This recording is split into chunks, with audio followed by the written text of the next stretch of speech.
So, hi everyone. Welcome to another episode of Unpacking Possibility. I'm your host, Traci Stein, as always. I'm so happy to be here with you today. And you're going to love our guest today. She's wonderful. She is just, she's going to talk about things we haven't talked about yet on this podcast, but they're so important. My guest today is Clara Schroeder. So I'm going to read you a little bit of her bio, but then I'm going to let Clara tell you more about herself and her journey and her work and how this relates to all of us on a larger scale. So Clara Schroeder is an ecotherapist. She's an outdoor guide and the author of the upcoming book, Renature, A Path to Healing Yourself and Our Planet. Clara is dedicated to helping people harness the healing power of nature for personal and planetary well-being. Clara holds a master's degree in psychology from Columbia University, and she also has certifications in coactive coaching and ecotherapy. She'll tell us more about what those are in a moment.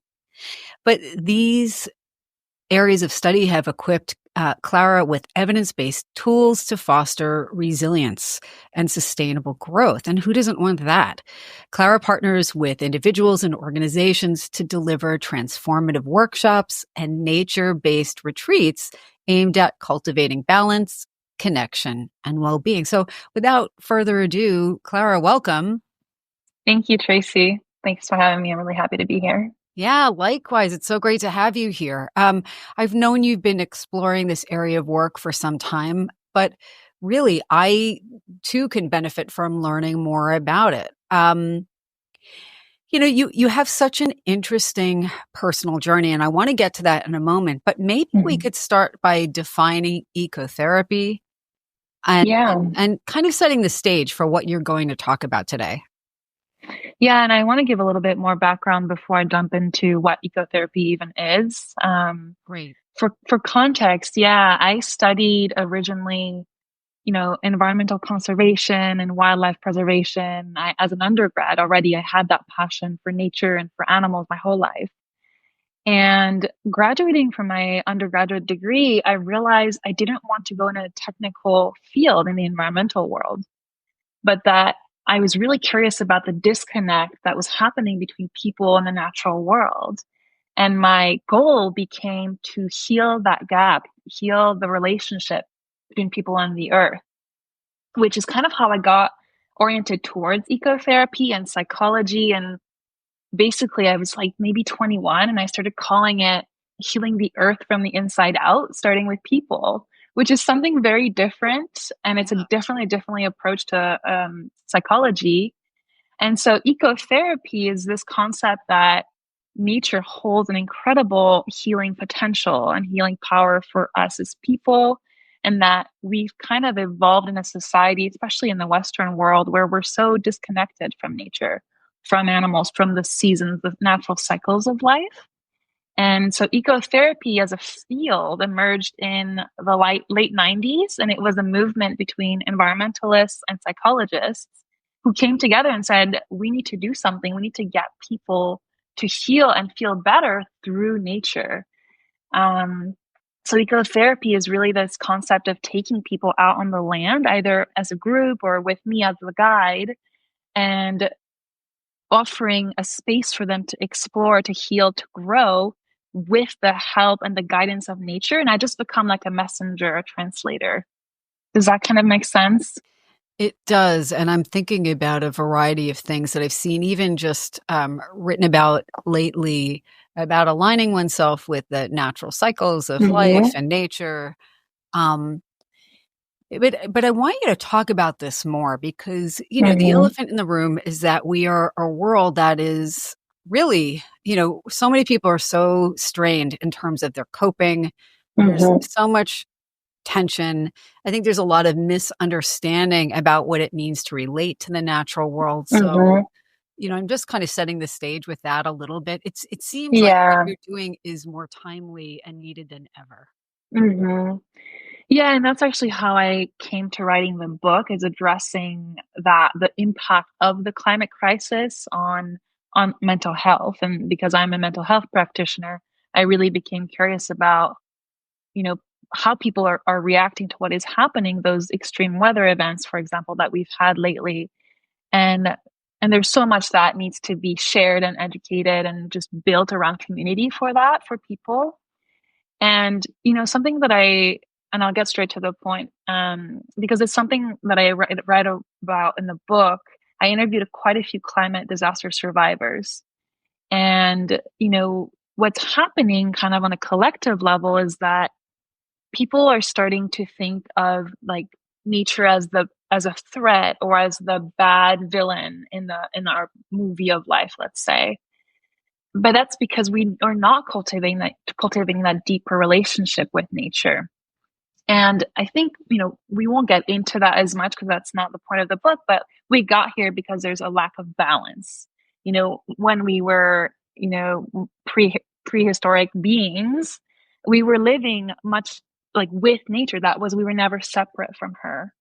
And now it's like, well, when we're not safe in our little house and we go outside and the weather is doing something, well, we feel threatened, which is normal on a survival level. And it's also about accepting that there are cycles, there are patterns, and we need to learn to adapt and build that resiliency and hope also for the future. So I really don't want people to feel like they're alone in this. And that's also why I'm writing, is because this is a very global phenomenon. It's totally normal, but it's about coming back to just being more present, more aware, really paying attention to how we're receiving, how we're, like how many times do you go outside and look at the sky and think, oh, how is the weather today and how is that affecting me?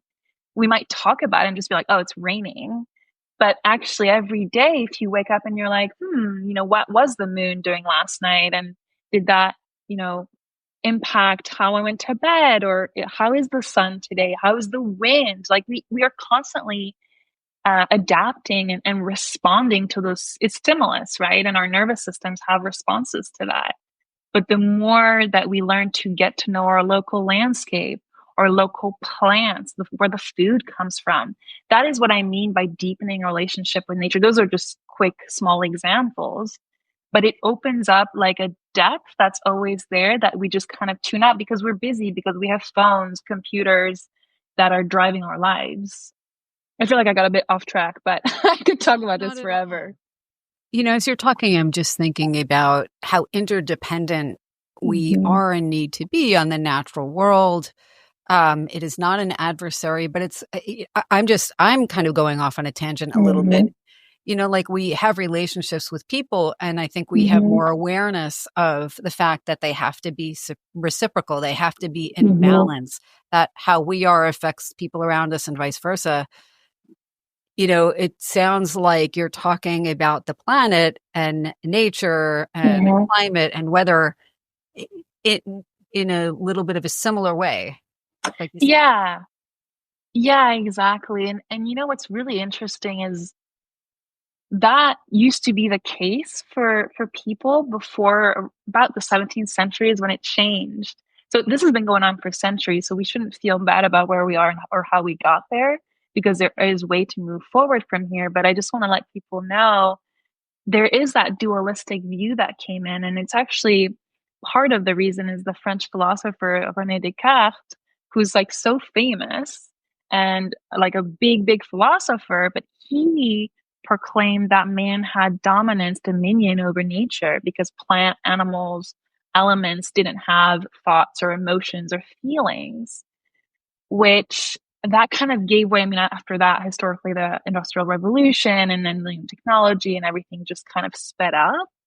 But that's part of how we got there. And then, disconnection from the land. There's this whole social justice issue in the United States and colonizing those areas. So it's like we're coming from really far, and it's also normal that we don't associate nature as being interdependent with us anymore. And there are entire scientific theories that prove that we are dependent on her for emotional, mental, and physical health. Like there's the biophilia hypothesis, which is just that. Like we need nature to be well, not just physically from a survival level, but from an emotional heart, and pointing to my heart, a heart-centered place. And it's interesting to talk about the science too, because for some people that's going to make it crystal clear. And for other people, it might make it harder to kind of um, feel connected to. I'm not expressing that well, but what I think a thread in there or a way to frame it for people for whom this is newer or not as comfortable would be, I'm just thinking like how grounding it is to walk outside when the air is fresh and clean Right. versus what it feels like when it isn't. Right. The wildfires are a perfect example, like an extreme example of how affected we are by what is going on around us in the natural world. But, I remember when I was teaching a class a few years ago and people were talking about earthing and the idea of grounding oneself in nature.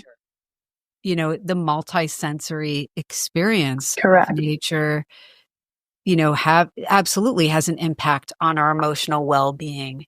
Can you talk a little bit more about that?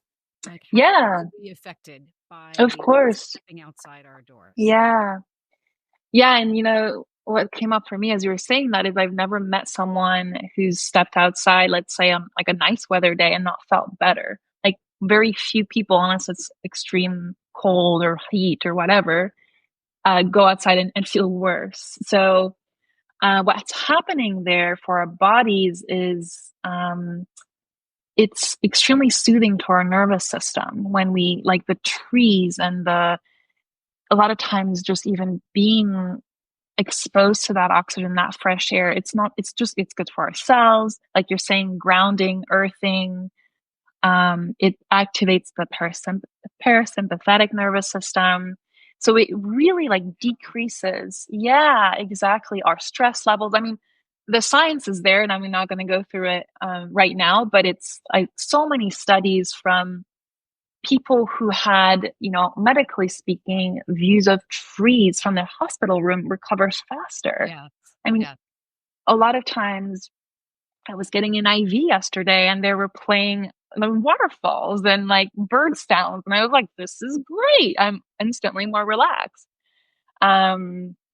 So it's that nervous system regulation that happens just naturally. And I think our bodies just recognize also the landscape horizon, and if you're in a city, you can still do this because there will be trees at some point. You can look for the little, I love doing this in New York. It became like a practice when I lived there, looking for the little grass or little flower popping through the concrete jungle or the clouds or the sun. And a nice it, breeze.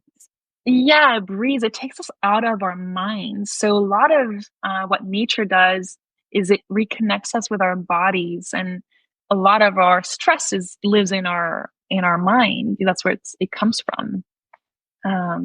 So that's a little bit about how that shift happens. And for people who might be saying, oh, I don't know if I'm that affected by nature, I'm just thinking like of times when I worked in an office building or even at the university, in a hospital setting, done all of those things. Or when I've been at a conference and it's like 59 degrees in a room and you're in a windowless ballroom for 8 hours. And it feels like it's sucking the energy out of you. And just the need to step outside during the breaks and how that enabled me to get through some of these days, again, in these windowless, artificially cooled environments. And, they exist for a purpose, but, it does feel like our brains and bodies seek nature. Yeah, I mean, it's quite unnatural. Like setting that you're describing is not the setting that, from an evolutionary perspective, we came from or we're used to. Like, it is not normal for us to look at our screens. Like, there's so many studies on that, right? At 24/7. So, and then, for people who do work in offices, that 15-minute walking break or taking our lunch outside, it's becoming a little bit more well known as people are becoming more interested in well-being and in corporate well-being or in medical settings, like I mentioned. But we still have a long ways to go, especially thinking about how our own well-being can then create positive impact on that natural environment around us. Yeah, absolutely. Where it's not just taking. Hmm. Now, Clara, you have a very interesting background in general. You've lived in, tell me if I get this wrong, 8 countries Hmm. and visited others. Hmm. You speak 4 languages fluently. Hmm. So you've had a chance to see how people around the world relate to the natural world. And Yes. I wonder if you could talk a little bit about what you've learned from that experience, those experiences. Yeah, and that's such a good question, and a difficult one to answer as well, because every culture is so rich and so actually tied to the land that's around them. So I am originally from Europe. I'm French German, and I can tell you my body feels more at ease in a colder, more humid climate. And I recognize plants that grow in that climate like they were, my friends growing up. And now I live in California. I've been here 13 years and it's dry and it's very hot in the summer. And so I recognize it as being a little bit different, but people also thrive here and there's so much life in so many ways. So I have visited deserts. I've been to the Himalayas. Um, yeah, I've been on the Arctic Circle once too. And people do have different ways of bringing nature into their traditions, their culture. Whether it's colder winters where you need to do a lot of harvesting and canning ahead of time to sustain yourself, or people who live in warmer climates and have access to self-sustaining food all year. So I've seen all of those different rituals, and also acknowledging that there are traditions and tribes, even especially in the Native American traditions and tribal communities, where their spirituality is always linked to nature, and there is no gap in those instances. So I found that to be so deeply inspiring. For example, when I was in Whistler, Canada, and I visited the local tribal community center there, and it just you see it in the Pacific Northwest, you see all of those totems and like the bears and the eagles, and it's just how people live. And so, but recognizing that every culture has that to some extent, it's just how connected you are to it. And coming back to those roots, like asking yourself, well, what are my origins? What is my heritage? And what were the nature-based practices? We talk about, a lot of people don't know what winter and summer solstice is, the change of season, or the equinox, fall and spring. That's literally the day that we change seasons.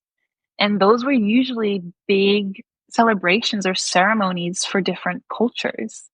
Um, so there's also a whole, when I talk about nature, right, there's a whole spirituality component to it that's comes from those different cultures across the globe, really, that all do it similarly but different. As you're talking, I'm thinking, I took a quick glance at a news article recently. And of course, I now wish I had read it more carefully because I can't remember, but you might be familiar with the details. But even just talking about different cultures and how their sleep patterns change Mm. during different seasons and what that means for their mental health. So, Mm. we're so used to, I think in the United States, of people feeling like, this is your work schedule Right. and this is your life schedule. And it's as if it's not supposed to change, versus cultures that, where there's very little daylight in Yes. winter, sleeping longer. Hmm. Like that, Hmm. that is the time to kind of not hibernate, but Hmm. almost the equivalent.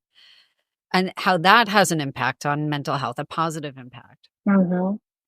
Yeah, and that's because we are in the northern hemisphere, at least right now. It is winter, and where you live, it's probably really quite cold. Oh my God. Yeah. It's like in the And single digits at night, by the way. I don't oh, really want to go wow. anywhere. And that maybe that is an invitation, right? To rest more, to slow down.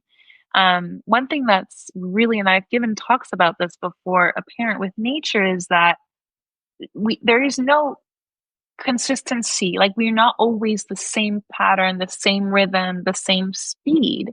nature has seasons because there are phases, there are chapters, there are evolutions. In the spring, most of us feel more energized because the flowers are blooming, the sun's coming back, like things are growing. The bears hibernate in winter. And so how do you adapt? Like, it is possibly not always real for us to hibernate, right? Or not go to work, but it is, maybe you can do less because the days are shorter. And like you mentioned, the Nordic countries, I have two of my best friends are Danish. They don't get sun. Like, it is dark for most of the day up there. And I can totally understand why people would adapt and work on their mental health by sleeping more and having different kind of days, structurally speaking.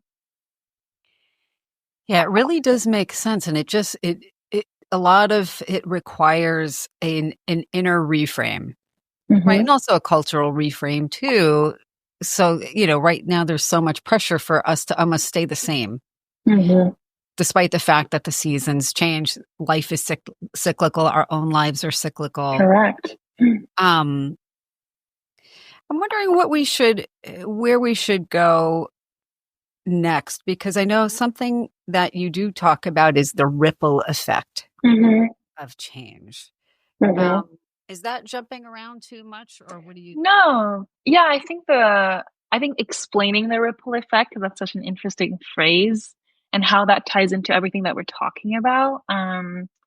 It is kind of the premise of my book and why I'm writing it in this time of, I'm going to go with global uncertainty and climate chaos, is the idea that, the more we cultivate well-being for ourselves and healing, the more people around us benefit. Of course, we benefit individually. So it's kind of like they're like little circles, right? There's us in the middle. And the next circle is probably your loved ones, your family, your closest friends. And then there's your community with your coworkers, the people that you come across, acquaintances. And so the more you're well, the more you're going to react and radiate that positivity and that light to others around you. And so going back to the concept of ecotherapy, nature does offer a lot of positive benefits psychologically, emotionally, and physically. And the ripple effect is this idea with nature is that the more we cultivate well-being from nature, from spending time outdoors, or it doesn't even have to be outdoors, and we can get into that, just remind me, because there's so much you can do from inside your apartment.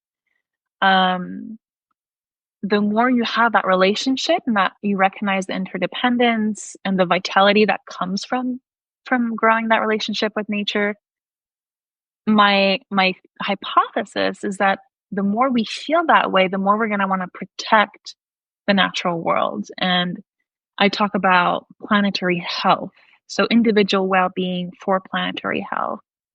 And so the more we heal that disconnect, that gap in the relationship that we've had with nature for such a long time, the more there's going to be hopefully pro-environmental and sustainable behaviors and action towards the planet.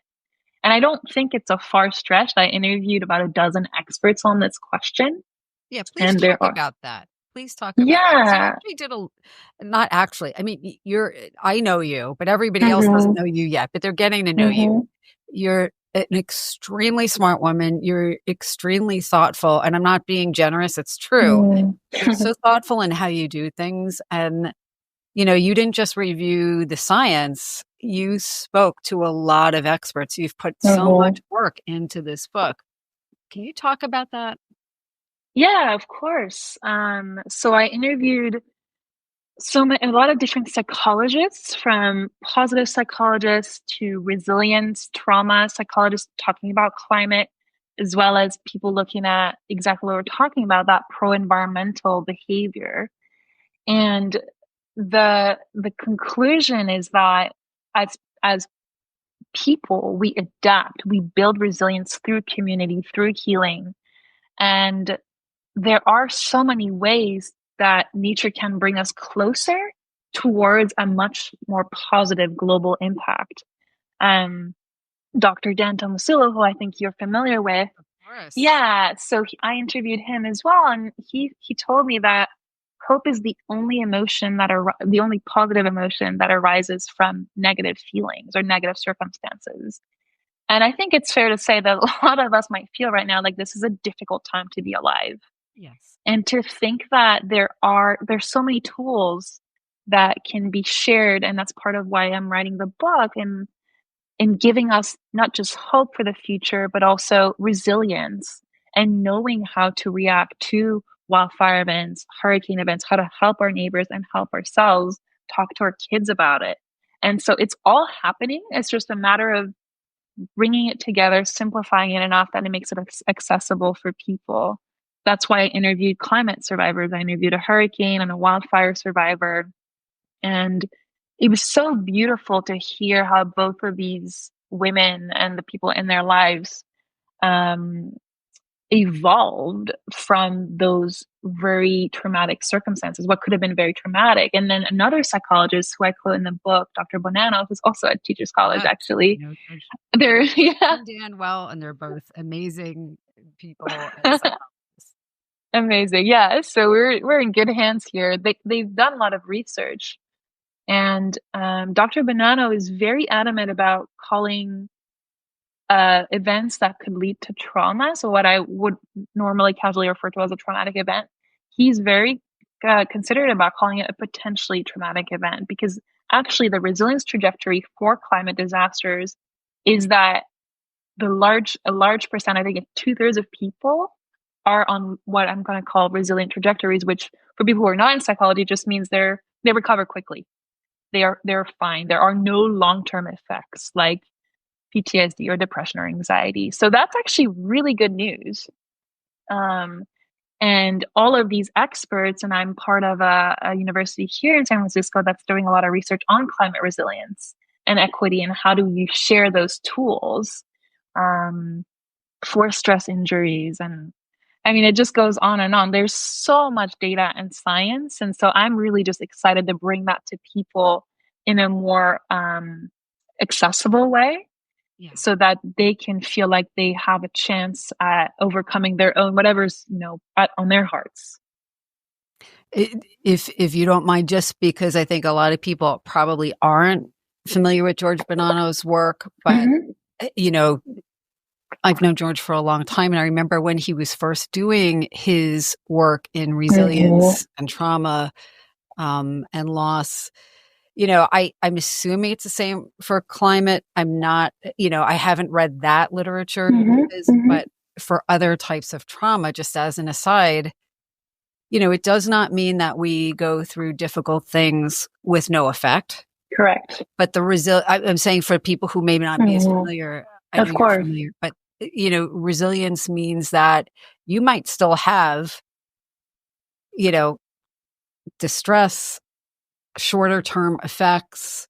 It doesn't mean that you have no response, no normal distress response to something awful and abnormal in a way, right? Because traumatic events are abnormal in the sense that, thank God, we're not experiencing them every day usually, but that over time we are resilient and we recover.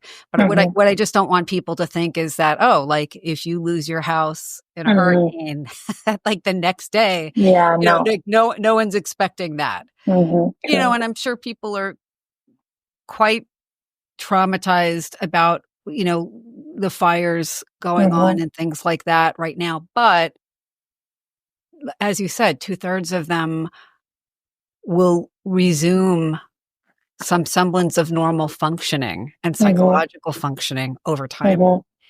And that's huge. But it is a huge, I'm going to be a little provocative. It is a huge burden to us emotionally if, our natural world changes in a way that upends our lives. Right. And I'm speaking for myself. To me, it's imperative that we start paying attention to how we relate to the natural world, rather than just thinking of it as something that's here to serve us. And I know you've kind of very thoughtfully, introduced that today. Yeah. I mean, that's why this message, that's actually why I'm writing now. So I'm going to give a little bit more background because we've been talking about trauma. I went through my own extensive physical trauma in 2023. I was in a car accident. And so I ended up with a traumatic brain injury from that. So that's looking at a year and a half of recovery. And coming out of that, I'd been an ecotherapist for a few years by then.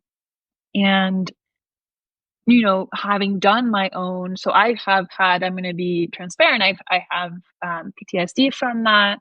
I've had depression in the past from that.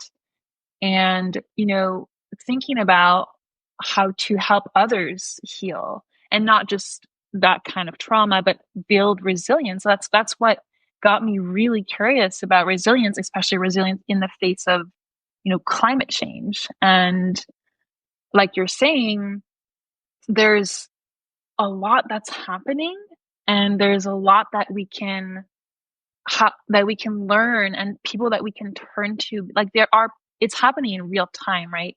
So I'm one of the people trained in this. I'm training in it. I'm still young in the beginning of my career, and there are a few others, but it's not a huge field. And so the more we start to think about what is our relationship, how are we being affected, how are people around us being affected, and then we feel empowered with the tools to react and support ourselves and each other, then the more there's going to be we need a collective shift on a consciousness level of like, okay, this is where we are, and there are people that are going to help shepherd these efforts towards not just well-being for ourselves, but also for the planet. Yeah, absolutely. Clara, as you're talking, I'm just thinking of, just from my own experience, and everybody's experience will be different, but because even as a psychologist, I'm a person with emotions. I'm a person with, my own particular wiring. And, it's not that nothing phases me. I'm thinking of times when just getting outside and planting something or weeding something. And you don't even have to, I did that when we had only window boxes outside of my apartment window. I did that when we had a tiny little apartment garden. And, I've done that since then. We have more land to do that on. But I'm just thinking of psychologically, metaphorically, the act of weeding and removing things that it's time to do, or pruning, or planting something that we know maybe will come into its peak even after our own time. There is something, personally speaking, that has been so healing about that. What are some practical things people can do to heal themselves and also to improve their relationship with the natural world? And part of me wants to say, how much time do you have? Because the list is long. Well, as much time as you need. So first of all, what you're referring to is actually a field. I don't know if you're familiar with it, called horticultural therapy. It's very real. Wonderful. Yeah, it's really popular in England, especially. And talking about that, in England and the UK, they've just developed green prescribing on a medical level, and Canada as well. So doctors are literally telling people to go for walks, listen to bird song on your walk, go bird watching, pick up seashells if you live by the seaside. And that is, there are other prescriptions that involve outdoor sports, surfing, rock climbing, for people who need that more intensity feeling. So that's just a side note. I love it. It's just there's so much you can do. I think, to answer your question, the biggest thing that I find even working with clients is bringing the awareness into whatever activity works for you that you do outside, because there's nothing wrong with going for a hike and recreating and having more of a physical pursuit, right? So you might go take some friends, go for a hike, go for a walk, talk, listen to a podcast on your walk. And you're still outside and you're definitely getting some benefits. But as far as deepening the relationship, it's about cultivating more of awareness, mindfulness of what's happening around you while you're there. And that's that, talking about the nervous system, that's how we regulate. So it's about, can you walk slower and feel your footsteps? And this might not be for everyone, but like feel the weight of your feet on the earth. A lot of people talk about walking barefoot if that's accessible. It's not always accessible, but um just really not looking at your phone, not having a distraction. Try it for 5 minutes. Go for a walk and just be like, feel the breeze. Listen to, like, activate your senses, look around, hear, smell. Like, who doesn't like to smell flowers if they're there? Other than that, I've done a lot of work, for people who are in colder climates. And so I just had a client that created a little terrarium, like with, plants and like little critters. Yeah. And, or growing your, like your plant, your indoor plant, and really, you know, seeing how that affects you and caring for something, animals, like there's a whole subchapter on animals. I know you're a big animal lover as well. All of these activities or qualities activate empathy and care and compassion. And actually, the last chapter of my book is on loving well. And when I say loving well, I mean not just ourselves and each other, but also the natural world, animals, plants, how we can relate with more compassion for all beings. And I just got goosebumps when I said that, because it's just so important. It is. So yeah, seeing how, our small little actions, like I'm that person. I remember this is, I lived in New York City, and I was walking with a friend through Central Park, and I stopped because there was a pigeon taking a bath in a puddle. And I said, "Look, the pigeon's taking a bath." And she said to me, she's like, "I don't even know how you noticed that." And I just laughed. And I was like, "I don't know. It's just so natural." And part of it is because I grew up that way, and I cultivate it, and I have that relationship. And it's, everyone can do that. It's just about being in the moment and open to the little precious gifts that nature might offer. And I think a lot of people will be familiar with the term mindfulness, which you used before, and nature offers, infinite possibilities for becoming more mindful. But like you said, even in an urban environment, a bird taking a dust bath or a bath in a puddle, the leaves blowing through the trees on the sidewalk. You don't have to be in the botanic garden, near you to enjoy nature. Not that that isn't wonderful too. Something a lot of people bring up lately, I'm seeing, is their kids, and their kids are struggling. Yeah. There are a variety of reasons for that. Sometimes people think it's one reason or another. I think it's very multifaceted. How do you have thoughts on how, I know a lot of what you just said is something children and teenagers and young adults in their early 20s can do, but is there anything else that you would recommend? Yeah, and there's again a whole movement specifically for children. Like, you think of the book Last Child in the Woods, or Vitamin N, Vitamin Nature. I think it's Dr. Richard Louv. Sometimes I get them confused. Are two really famous authors who write about this. And I think the science, again, I like data. I'm an extremely spiritual person, and I also have a science brain. So I try to look at both sides. Children, probably less than before, are not running around outside as much in the woods, or, at a park, or, for whatever reasons that is. And I'm not going to go into those, but there's so much freedom for a child to explore and find themselves and play in the mud and the dirt and the snow.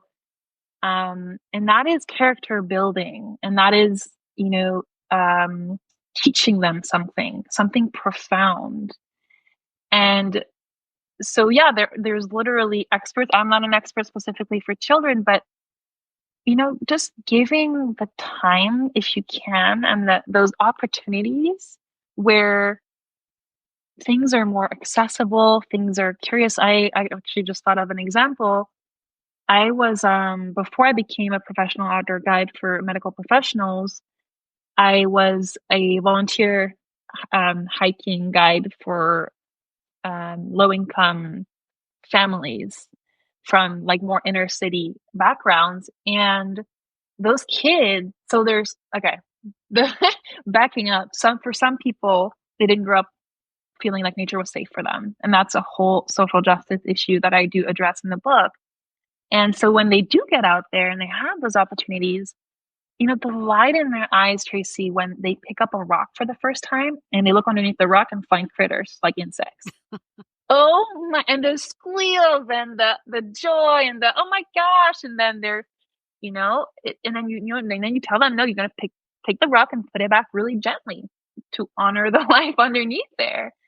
And so, like, that kind of innocent playing and connecting and finding tools, building stuff with what you find. I think that personally that made a huge difference in my childhood, and that's also what I would just encourage parents is to, as however that looks for them, whatever is accessible, is allowing that freedom to come through.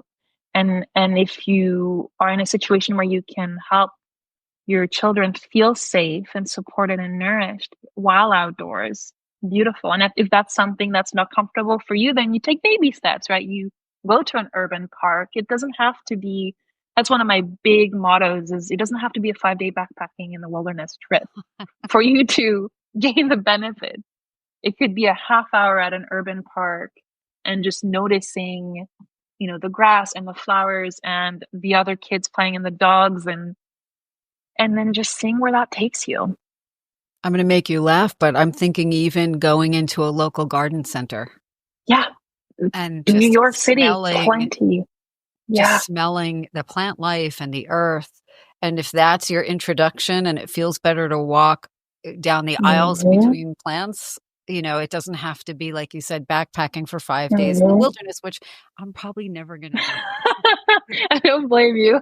I feel like I have to have controlled nature, but I recognize it is so important, and it is so therapeutic. And, I think most people, if they think about it, have already experienced the difference between being present for the simple beauty and the restorative kind of beauty of nature versus, just kind of, it's so easy for us all to be preoccupied and a bit mindless in how we interact in general. But everything you're talking about, actually, I wanted to just point out is accessible in some way, and it can be very low cost or free. So for people who might be feeling stretched very thin right now, it doesn't need to be something elaborate or expensive. Right. Yeah. And I might just add one more tool or practice that's really simple in your daily life. This one comes from a mindfulness teacher, a really famous one, who's my personal teacher, Mark Coleman, and he's an outdoor educator as well, or outdoor meditator. And so I interviewed him for my book, Renature, and that day he was outside, and he was holding a cup of tea, and he's English, so it was quite funny. But I asked him that question. I said, how can people, connect from a really simple, in a simple way without making their life overly complicated? And he said, well, when you sit down to eat, do you think about where the food came from? Like the sandwich that you're having for lunch, where did that wheat, where did it grow? What farmer, like what seed grew that? And you might not know the answer to this. And then he pointed to his cup and he said, well, I'm drinking tea. And we've just had a lot of rain, I remember, in Northern California. And you said, well, those rain clouds, they came from the ocean because it evaporated and it filled the cloud. And then it rained and it went down on our mountain. And then the water flowed into the reservoir. And that's going to be for thousands and thousands of people in the San Francisco Bay Area. And I was like, huh, I don't always think of that. No. And it could just be that simple, even with your children. Like, how fun. Let's look at the ingredients that we're having tonight for dinner and think about where they might have come from. Who grew them for us? And then you get into gratitude and all that, which is a whole other practice. Mm-hmm. And the whole chain of people who have made it possible for these things to wind up on our table. So important. So important. Mm. Clara, I'm wondering, I'm thinking it's worth your mentioning also the work that you do and the things people can contact you for if they want you to speak for their organization or their business. You work with individuals, you work with groups. I do, yeah. Yeah, talk a little bit about that. Yeah, so I've been really lucky to work with both individuals on ecotherapy and nature-based coaching, both in person on the land here in Northern California. And one of my favorite clients is on the East Coast in Pittsburgh, Pennsylvania. And, the seasons there, we just work together virtually. And so that's one way that I work with people individually. And for organizations, I lead nature connection team building workshops. I lead nature retreats. I've done a lot of women-centric retreats, both half days and full days. I'm going to expand to overnight soon. So it's really about kind of that connection that comes from being somewhere on the land and with each other. And that's really what I'm here to bring to the world is work through your own development and your own well-being so that it ripples out not just to your families, to your team members, and then to the planet. So I basically offer workshops and coaching on the land and virtually. And we'll definitely put a link to your website so people can learn more about you and what you offer and your book. Now, I just want to mention, because I know you are so modest, but you are working to bring this book to the larger community. It is a self-funded project, but you are accepting donations to help support your work, and people can donate and get a signed copy of the book. They can donate a certain amount and get coaching with you. You have a little special thing for people listening to Unpacking Possibility. We're going to put all of the links in the show notes. Wherever people see the podcast, they'll see the show notes and they can click there. But do you want to tell us anything about that? Yeah, so thank you, Traci. I am currently in the pre-sale launch of my book, Renature, and it will be available in the fall. And like you said, because it's more of a self-funded project, I'm offering people different packages when they pre-order their book. So it could be a virtual ecotherapy session with me. And for your audience specifically, when they go to that page and pre-order their book, they'll get a free guided meditation that is earth-based. So for grounding and for connecting with the elements in a new and different way. So that's my little treat for them. I love that. And again, I will put the links, any necessary links in the show notes. Clara, your book, again, is Renature, A Path to Healing Yourself and Our Planet. It's coming out this fall. You're doing such important work. I really appreciate your taking time to be with me and our audience today. I'm really thrilled to be here, Traci. It's an amazing conversation. It's so great to see you as always. You as well. This has been another episode of Unpacking Possibility. If you enjoyed the episode, and I know you did, please remember to share the episode, follow, leave me a comment. Let me know what you think. Let me know what you want to hear more about. And of course, as always, until next time, be well.